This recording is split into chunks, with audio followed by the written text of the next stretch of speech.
to remove the radio from this Nissan Micra. Remove this top panel, comes off fairly easily. Undo the 2 screws.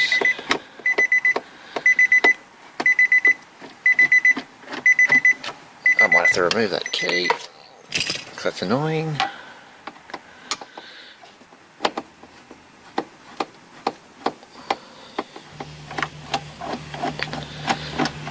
So take those out. I think we've got to undo the screws that are underneath here.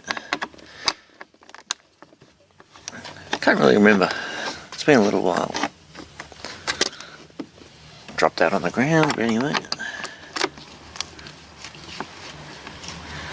It doesn't hurt to undo screws if you're not sure, because you can always put them back in.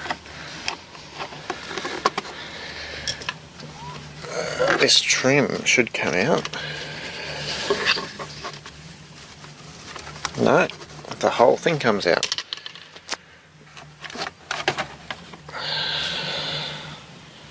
It's fairly straightforward, I think so. Now just unplug the connectors at the back of the radio, and the rest should be hopefully quite obvious how you remove the radio. Anyway, thank you.